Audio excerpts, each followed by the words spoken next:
For Europeans, it is the nightmare scenario, a world in which the United States doesn't just suggest it wouldn't protect their continent from attack, but seems to actually side with their mortal enemy. To say the last couple of weeks have upended geopolitics would be to significantly underestimate the Cascadia-sized megaquake now ripping through Europe's institutions. With the US president parroting Kremlin talking points and the continent excluded from peace talks on Ukraine, the message could not be clearer. The post-World War II era is over. America will no longer protect its old allies, and with Putin still clinging to his imperial dreams, that means one likely outcome. War is coming. A war of the kind not seen in this part of the world since 1945. And the worst part, Europe's not ready. Not even close. From manpower to missile defense to access to key enablers, the old continent is woefully unprepared for a full-scale conflict on its turf. As the prospect of war with Russia looms, one question hangs over everything. Can Europe rearm in time? Because if not, the continent might be doomed. To read the coverage in the press, you'd be forgiven for thinking the apocalypse had come. Foreign policy declared that Europe and NATO are facing an existential crisis. The Economist, meanwhile, went with the past week has been the bleakest in Europe since the fall of the Iron Curtain. The implications for Europe's security are grave. The disaster they were referring to? The tide of bad news that began with the Munich conference on Valentine's Day, carried across the talks between America and Russia in Saudi Arabia, and ended with the US refusing to sign a G7 statement calling Moscow the aggressor in the Ukraine war. A tide that included such jaw-dropping moments as the Secretary of Defense suggesting Washington would no longer defend Europe and the US president repeating Russian disinformation. As the Carnegie Endowment for Peace wrote, the turnaround is extraordinary. Once the United States' Cold War arch-rival, Russia now puts words into Trump's mouth. But while the prospect of Washington pivoting towards Moscow's cold embrace may have been chilling for many in Europe, it was the implication that America no longer had their backs that triggered panic. And with good reason. Without Washington's military might, Europe isn't just up its creek, it's flailing around as the boat capsizes and all that sweet-smelling manure closes over its head. In the words of the New York Times, decades of cuts have left Europe's militaries unprepared for what might lie ahead. With equipment outdated and forces undersized, their ability to operate without US backing has been diminished. This would be bad enough at the best of times, but these times could hardly be worse. Russia has transitioned to a full war economy that can only be sustained by gobbling up more land and resources. And while its army has been badly mauled in Ukraine, it hasn't been wiped out. Depending on whether sanctions are lifted or maintained, the Kremlin could be ready to attack at any point within the next 3 to 7 years. As Estonia's annual intelligence report recently put it, we can expect that within the next decade, NATO will face a Soviet-style mass army. That is the sort of thought that we in the analysis business like to call goddamn terrifying.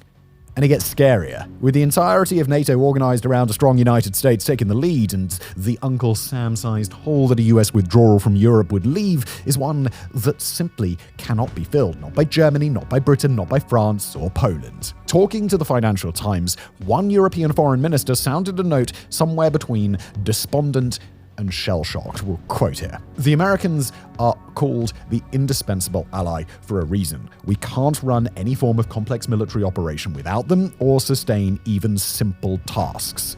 And they weren't being overdramatic. Think of any major European military deployment of the last 15 years, from the NATO intervention in Libya in 2011 to France's anti-insurgency operations in Mali that began in 2013. In every single case, American support was essential in the form of ammunition, air-to-air refueling, or just intelligence and reconnaissance. Now, at this point, you might get the feeling that the continent's fate is sealed. I could stop reading this script right now and just fill out the rest of this video's runtime with a long scream of despair. And it wouldn't change a thing. Ah! And hey, look, it's entirely possible that this would be the most appropriate response. But that's not to say there's no hope. There remains the teeniest, tiniest crack that the light gets through.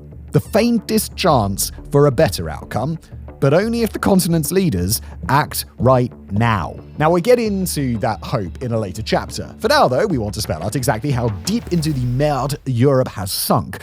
All the ways our leaders have left us utterly dependent on America. Because it'll only be once we understand the scale of the challenge ahead of us that we're able to, maybe, just maybe, fix things. Starting with all the basic military capabilities that our continent is lacking.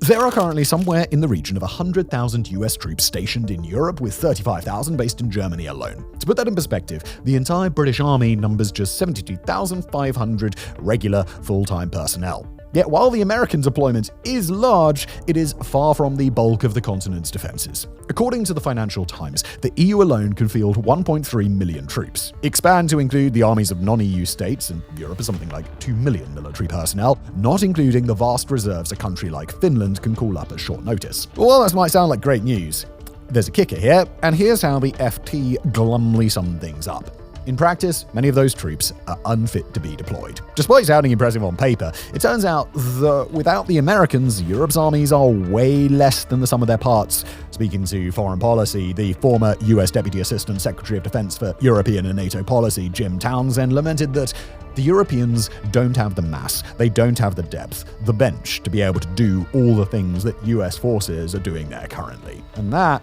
sadly, is how things are going to go in this chapter. Time and again, we're gonna highlight an area where it seems like the old continent is militarily capable, only to whisk back the curtain and reveal the scrawny old man stood behind it. This is important because all too often, the mantra seems to be that if only Europe spent more, it would be able to defend itself without American help.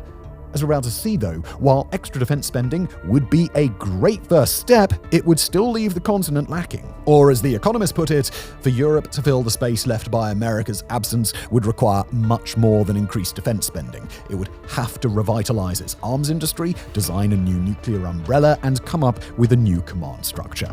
See what we mean? Let's highlight an extremely important part of modern warfare: artillery. If the Ukraine war has taught us anything, is that the future of land wars in Europe will be fought and won with artillery.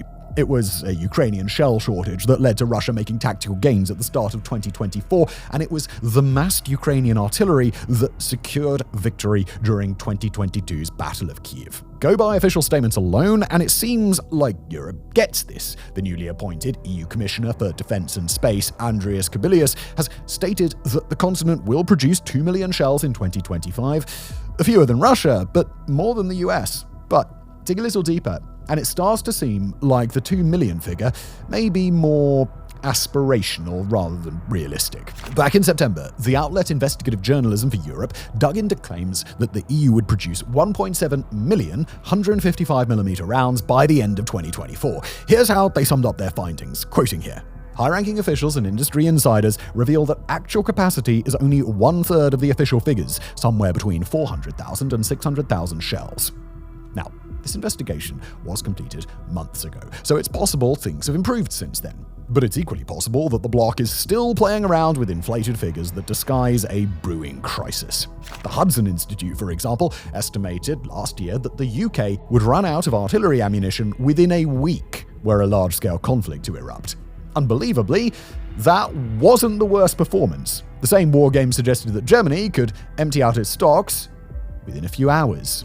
Look behind the scenes, and you'll encounter similar shortages. Both Britain and France have well-trained staff officers who could run headquarters or plan operations at the division level. But in the event of full-scale war with Russia, far, far more of them would be needed than currently exist. In all these cases, the basic assumption is that America will step in to fill the gaps. And that's also true with things like airlift, air-to-air refueling, and intelligence, surveillance, and reconnaissance, a fancy way of saying finding the targets. The Economist gives the following example, quoting again, Poland's HIMARS launchers can hit targets 300 kilometers away, but its intelligence platforms cannot see that far. It relies on America for that.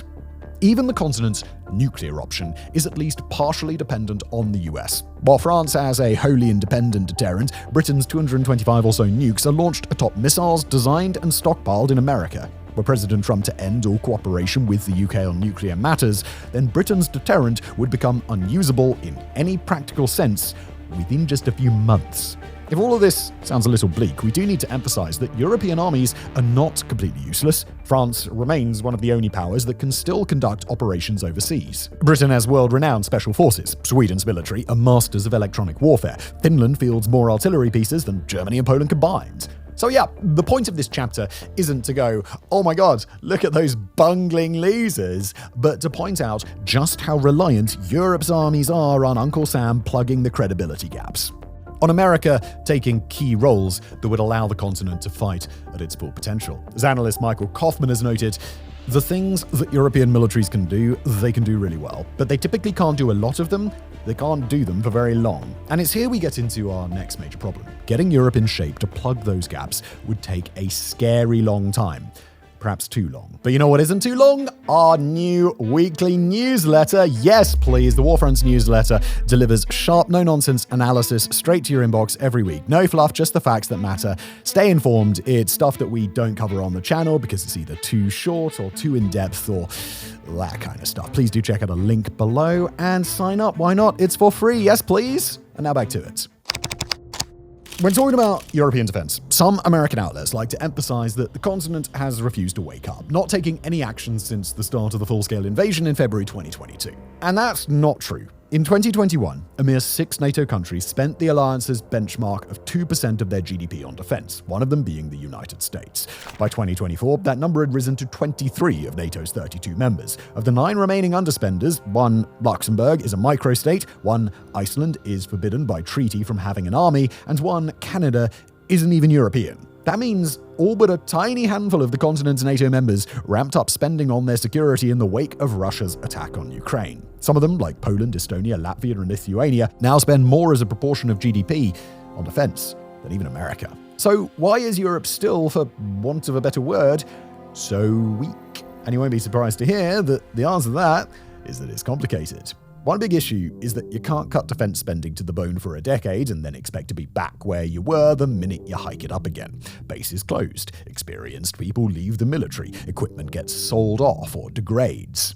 It's like if one day you suddenly stop exercising for a year. You won't be able to lift the same or run as far as you could when you get back into it. Those capabilities need to be built back up. And the same is true for defense spending. As Sean Monahan from the Center for Strategic and International Studies told the New York Times, all that extra spending since February 2022 has simply been making up ground. And while that's helpful, it is still nowhere near enough to bring Europe back up to the level it was at prior to the deep cuts that accompanied the financial crisis. The bad news is that getting there isn't something that can be done quickly. As the Atlantic Council notes, there's a lot of necessary equipment that the continent just doesn't build anymore. And we really mean necessary. The think tank lists examples such as air defense systems, precision-guided munitions, multiple launch rocket systems, and armored infantry fighting vehicles. Even regarding stuff that Europe does build, like artillery shells, companies have been slow to expand production because governments have refused to issue long-term contracts. This discourages defense firms from expanding their capacity, meaning that it often just isn't physically possible to produce more kit. And again, to be absolutely clear, it's not like Europe isn't trying to invest in defense. In 2024, the continent splashed around $380 billion, far less than America, but roughly equivalent to what Russia spends once adjusted for difference in prices. Given that Russia is the sole power that might invade Europe, you'd think that that would be enough. But you would be wrong. Russia and the United States both operate economies of scale, which allows them to get more bang for their buck. Europe consists of multiple nations and multiple militaries, all replicating equipment and platforms that the others already have, leading to a plethora of weapon systems.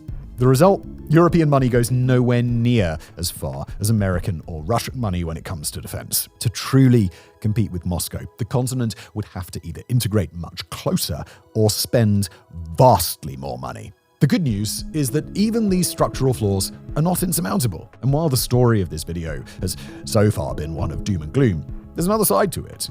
That faint ray of hope that we talked about back in the introduction. The part where we discuss how Europe could yet transform into a military colossus.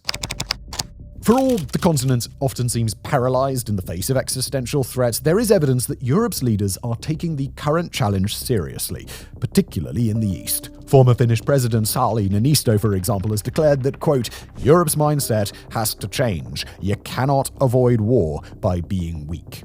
And he's not alone. Estonian Foreign Minister Margus Schunkner told Foreign Policy a couple of weeks ago, "We have no luxury anymore to sit in the back seat and think that somebody's driving the car. No, we need to drive the car." Across the continent, these shifts towards the language of action are becoming increasingly clear. And some countries are already walking the walk. Estonia, Latvia, and Lithuania are all raising their defense budgets to between 5 and 6% of GDP. Poland's already there. Clearly, there is a desire to make Europe strong enough to counter Russia, but given all the issues we discussed in previous chapters, the challenge now is to make this desire into concrete reality. And more than anything, that's going to mean turning on the money taps. This is easier said than done. Although the EU is the world's second largest economy, bigger even than China, it's stagnating. After a decade and a half of austerity, the public is not in the mood to accept yet more cuts to public services to fuel a military build-up. But luckily, there are some potential workarounds. One would be to divert nearly $100 billion in unused COVID recovery funds to defense spending, something Commission President Ursula von der Leyen has reportedly considered doing. Another would be to carve an opt-out into strict EU budget rules for military projects. These are just a few minor fixes, but there's more to come. Right now, something in the region of $300 billion of frozen Russian assets are sitting in the EU. That's money Europe could seize and divert to Ukraine, allowing countries to focus on backfilling their own stocks. And then, of course, there's borrowing. During the pandemic, the EU issued joint debt for the first time ever to back a historic $782 billion recovery fund. This was possible because all the countries agreed that the spreading virus represented a grave threat. Well, what could be a graver threat than an expansionist, nuclear-armed rogue state on your doorstep that's threatening to destroy your cities in an all-out war? Such a one-off fund for defense spending has long been backed by countries like Italy. But it's now backed by French President Emmanuel Macron, and Germany's likely new leaders have hinted that they wouldn't say no. Nor does it even have to be as big as the pandemic fund. As the Australian Strategic Policy Institute points out, a round of joint borrowing that raised €500 billion, equivalent to 3% of the EU's GDP, would massively bolster European defense firms. The worry here is that Hungary, or perhaps a spendthrift northern nation, would veto such a plan. In that case, a coalition of the willing could create structures for issuing joint debt outside the main EU framework. Polish Foreign Minister Radoslaw Sikorski, for example, has suggested setting up an intergovernmental rearmament bank. Of course, borrowing alone won't be enough. To make this plan work, participating states would also have to hike defense spending, ideally to 3% of GDP as an absolute minimum. The big question is whether this money should be spent boosting Europe's defense industrial base or buying systems from American firms. The French position is that the money should be spent locally, since it will be an investment in Europe's long-term security. The position of those countries closer to Russia, on the other hand, is more or less, there's no goddamn time, buy whatever we can that goes kaboom. Okay? Both investing at home and buying abroad comes with obvious advantages and disadvantages. Buying American kit, for example, would be fast, but would leave Europe ever more reliant on Washington, just as the administration becomes actively hostile to Brussels. But investing solely in local firms means that the results may not be evident until sometime next decade, perhaps long after Putin has attacked one of the Baltic states. Wherever the new hardware comes from, though, pooling resources to buy will also be a necessary step to drive down costs. The Economist recounts how Germany, the Netherlands, Romania, and Spain managed to strike a deal on Patriot missiles by placing a combined order for 1,000 of them. The magazine suggests that Europe could do the same with reconnaissance satellites and airlift capabilities. Finally, the continent needs to start using the already spare capacity that exists at ammunition production sites in the Nordic countries, as well as backing defense firms to aggressively expand their operations. This is already happening in multiple locations. Specialist outlet European Security and Defense reports that Rheinmetall is opening a new artillery ammunition factory in Lithuania, Hungary, and Germany, the latter of which will be producing 200,000 shells a year, plus nearly 2,000 tons of RDX explosive. BAE Systems is likewise opening a new plant in the UK, while companies like Raytheon, MBDA, and Dial are bringing online new facilities for missiles. That's not to say all will be plain sailing. The outlet points out that raw materials and components are expensive right now, and sourcing enough of them might be hard. Still, these expanding production facilities are a good start, not least because they bring back to European soil technical capabilities that have been degraded or missing for years. Capabilities such as building advanced rocket motors or turning out enough nitrocellulose to supply much of the continent. Taken together, these steps could allow Europe to turbocharge a rearmament process. perhaps even to the degree that the madmen in the Kremlin would think twice about testing the continent's resolve.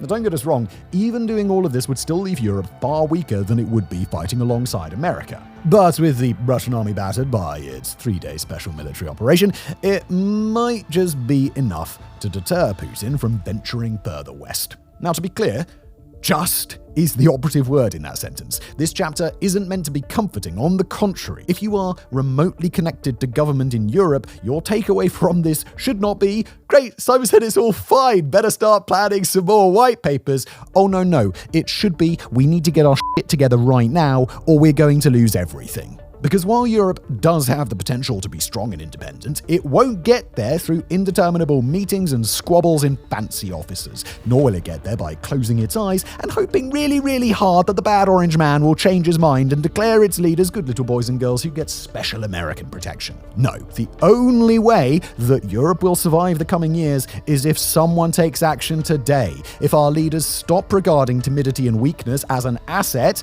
and finally start doing the very damn thing that we elected them to do, lead. If they don't, then the future of Europe will be the future of all weak prey in a world of predators, to be eaten up by the giants of the world like a minor character being devoured in Attack on Titan. In short, our continent has a choice: to cower and dither and let itself be pushed around by a Russia with an economy the fraction of its size, or to wake the up and start protecting its citizens. Because make no mistake, it is a choice. And the decision that our leaders make today will shape the fate of this great continent for generations to come. Thank you for watching.